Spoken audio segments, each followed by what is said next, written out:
नमस्कार दोस्तों, आज की न्यूज़ में आपका स्वागत है।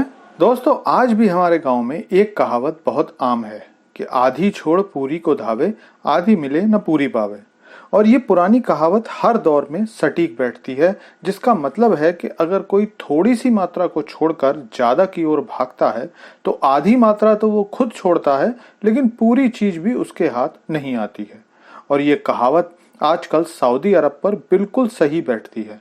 तो कैसे ये कहावत सऊदी अरब के मामले में 100% सही बैठती है, इसकी सारी जानकारी आपको देता हूं। लेकिन आपसे रिक्वेस्ट है कि वीडियो में अंत तक बने रहिए। तो दोस्तों, इस खबर को देखिए जिसमें बताया गया है कि दुनिया की सबसे बड़ी तेल कंपनी अरामको का मुनाफा लगभग 40% कम हो गया है। हालांकि कम होने के बाद भी यह 30 बिलियन US डॉलर है, जो काफी ज्यादा है। अब ये 40% घाटा क्यों हुआ, इसकी सारी तस्वीर मैं आपके सामने रखता हूं। दरअसल रूस यूक्रेन युद्ध के बाद भारत और चीन जैसे विश्व के प्रमुख तेल आयातक देशों को रूस ने एक रणनीति के तहत सस्ते तेल का ऑफर दिया और दोनों देशों ने इसे स्वीकार भी कर लिया। इसके बाद दोनों देशों ने पश्चिमी देशों को रूस से तेल लेकर रिफाइंड करके एक्सपोर्ट किया और खूब विदेशी मुद्रा भी कमाई।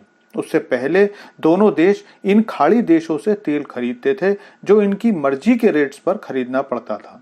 यहाँ तक कि इनकी जब मर्जी होती थी तो कभी ये रेट बढ़ा देते थे और कभी उत्पादन में कमी करके दुनिया में डिमांड सप्लाई की चेन को डिस्टर्ब कर देते थे, जिससे रेट बढ़ जाते थे।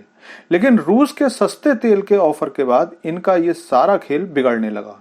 उसके बाद भी इन्होंने सोचा कि ये लड़ाई तो महीने 2 महीने चलेगी, उसके बाद तो इन देशों को फिर हमारे ही पास आना है। इसलिए ऐसे दौर में जब ईरान, इराक और मैक्सिको जैसे देश सस्ते तेल बाकी दुनिया को देकर अपने लॉसेस पूरा करने की कोशिश कर रहे थे, सऊदी अरब लड़ाई के खत्म होने का इंतजार कर रहा था।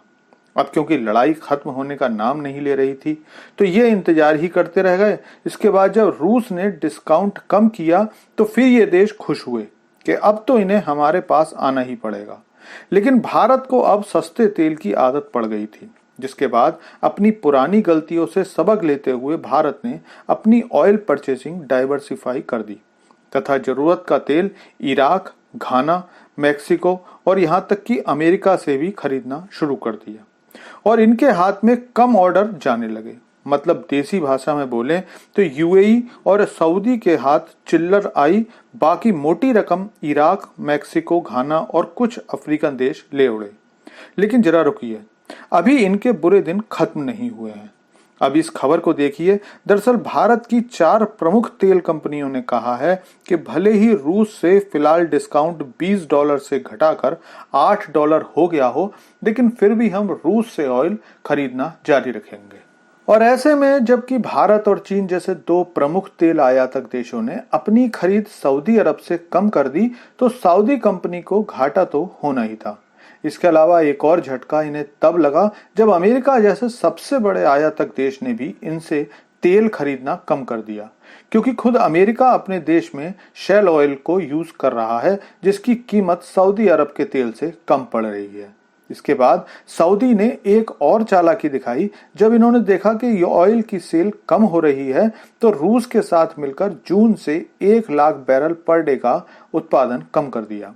उम्मीद ये थी कि तेल कम करने के बाद भी जो देश सऊदी अरब से तेल जारी रखे हुए हैं, उनके तेल की कीमत को बढ़ाकर कुछ नुकसान पूरा करेंगे।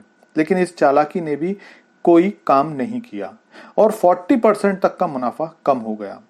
अब आप अगर ये सोच रहे हो कि कोई बात नहीं, अभी भी कंपनी का मुनाफा $30 बिलियन तो है ही, जो कम नहीं है, तो आपको बता दूं कि पिछली तिमाही में ये मुनाफा लगभग 48 बिलियन था। और ये तो कुछ भी नहीं है। पिछले साल रूस यूक्रेन युद्ध के समय जब सऊदी अरब ने अपने सहयोगी तेल उत्पादक देशों के साथ मिलकर तेल कीमतें बढ़ाई थीं, उसके बाद अरामको का मुनाफा $161 बिलियन हो गया था, जो किसी भी तेल कंपनी द्वारा एक साल में किया गया सबसे बड़ा प्रॉफिट है।